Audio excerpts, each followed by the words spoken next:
In this lecture, we'll be studying about operating system services. So we know that an operating system provides an environment for the execution of programs, and it also provides certain services to programs and to the users of those programs. So in this lecture, we will be seeing what are the services that is provided by the operating system to the programs and to the users of programs. Alright, so let's see. So the first one is the user interface. Now this is one of the most important services that is provided by the operating system. Now what is this user interface? The user interface is something that allows the user to interact with the operating system or to interact with the computer itself. Almost all operating systems have a user interface, and this user interface can take several forms, like the command line interface, also known as CLI, or the graphical user interface known as the GUI. No examples of command line interface are like your command prompt that you have in Microsoft Windows or the terminal that you have in your Ubuntu-based systems. So in this command line interface, what you do is you provide text-based commands using your keyboard in order to perform certain tasks by the operating system. And then the most commonly used user interface is the graphical user interface or GUI.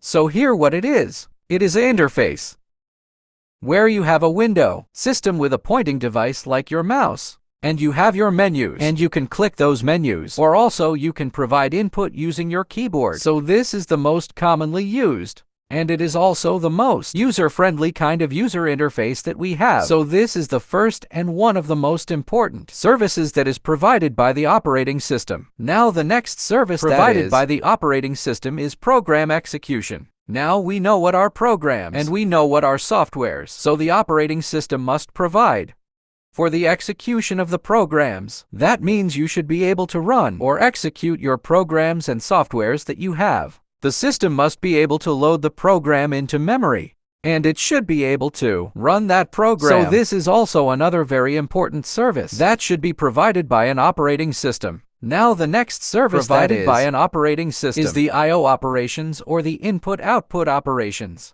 Now a running program that you have, it may require I/O, which may involve file or input-output devices. And this input-output operations should be provided by the operating system, and a user cannot directly control the input and output devices. Now you may think that when you are using your keyboard and mouse, you feel like you are controlling it by yourself directly, but there is your trading system in between you and your system that actually controls the usage of the I/O devices.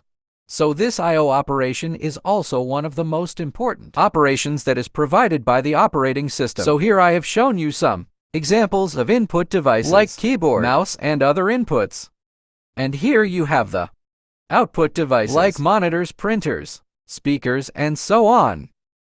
So you have your operating system, which is in between you, or in between the programs, and the I/O devices, which helps in the usage of this I/O devices properly. So that is what we mean by I/O operations, which is also an important service provided by the operating system. Now the next service that is provided by the operating system is known as file system manipulation.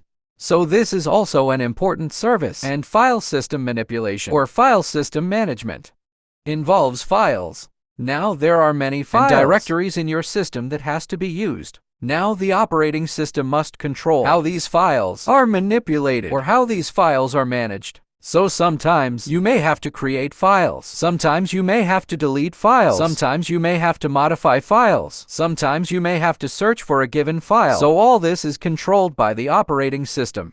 And also it also controls the permission that is given to certain programs or users for the access of certain files. So all the files that you have cannot be allowed to be used by every programs or by every users. There is an access restriction. So these restrictions of access is also controlled by the operating system. So this is another important service that is provided by the operating system, which is file system manipulation.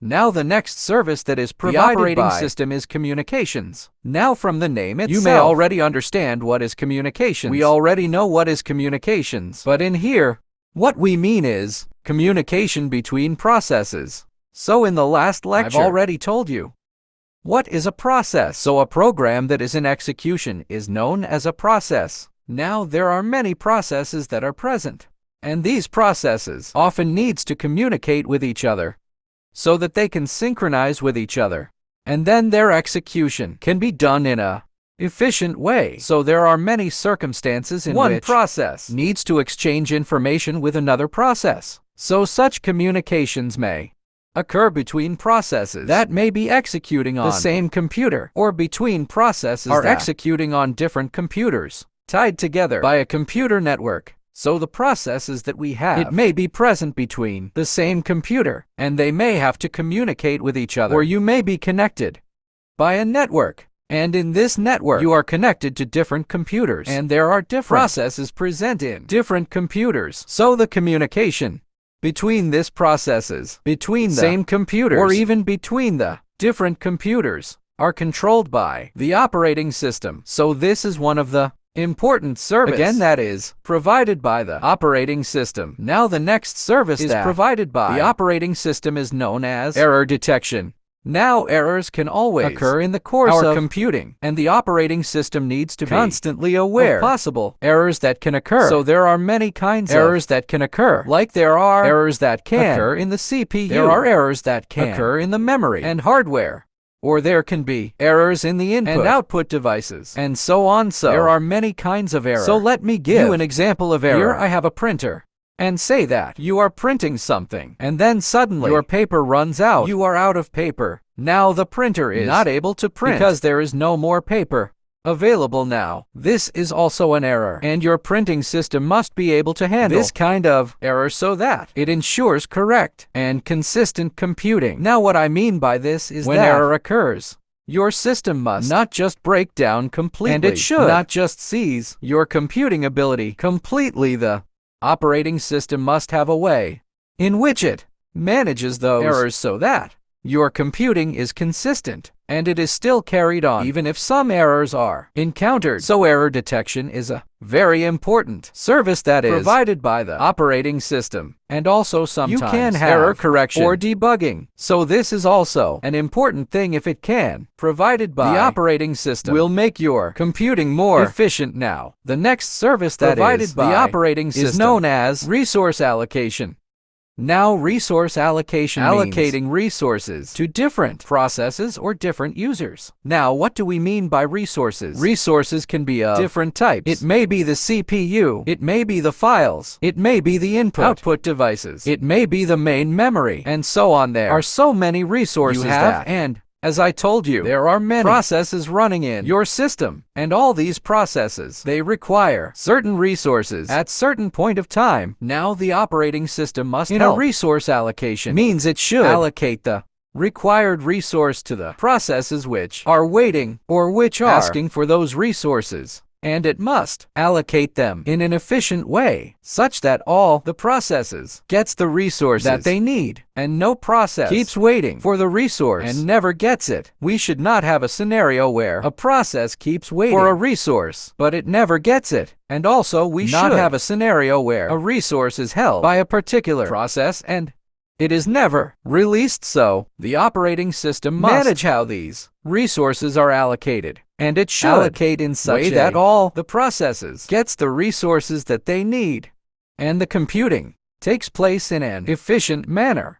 Now this resource allocation is a very important topic as far as operating system is concerned, and we will be dealing with this in more detail in the course of this lecture series. Now the next service provided by an operating system is accounting. Now what we mean by accounting is that we want to keep track of which users use how much and what kind of computer resources. Now in the previous I already told you what are computer resources. Now we want to know which user use how much and what kind of resources, and why is this required. This record keeping may be used for accounting or simply for accumulating usage statistics. So by keeping an account of this, or by having a statistics of this usage, it can be available tool for our researchers who wish to reconfigure the system or to improve the computing services. So if you want to improve your computing services, you need to know how the resources are used, how it is actually working. So for this purpose, accounting is an important service. Now the next service provided by operating system is protection and security.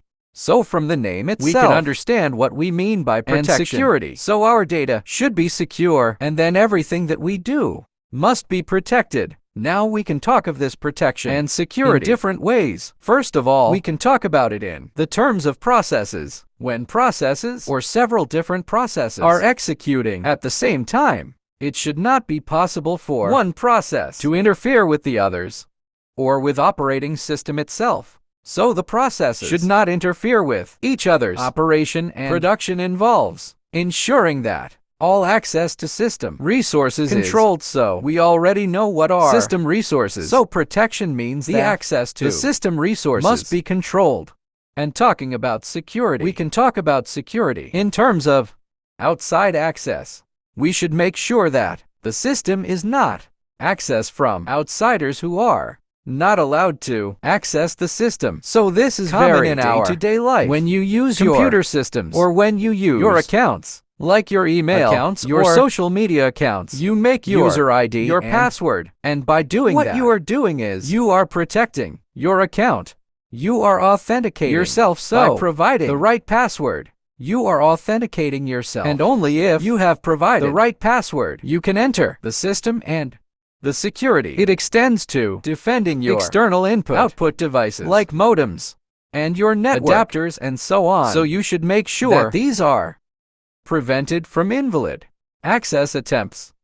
And if anybody is trying to access these devices without permission or in a wrong way, then these invalid access attempts must be recorded so that you can improve your system, or you can have knowledge that someone is trying to break into your system. Now, if a system has to be protected and secure, then we have to take precaution from all the angles. That means throughout the system or throughout the entire system, we must ensure protection and security. So there is a saying which goes, a chain is only as strong as its weakest link. It means that even if you are having a strong chain with which you are trying to secure something, the strength of that chain depends upon its weakest link. So in the same way, even if you protect your entire system and you leave one area unprotected or one area not secure enough, so that may be the link to which your system may be vulnerable. So protection and security has to be implemented throughout the system. So those were the important system services provided by the operating system. So let us take a quick recap all the points that we discussed. We discuss about user interface, program execution, input-output operations, file system manipulation, communications, error detections, resource allocation, accounting protection, and security. So these are the operating system services that are mostly provided by every operating system that we have. So I hope this was clear to you. Thank you for watching, and see you in the next one.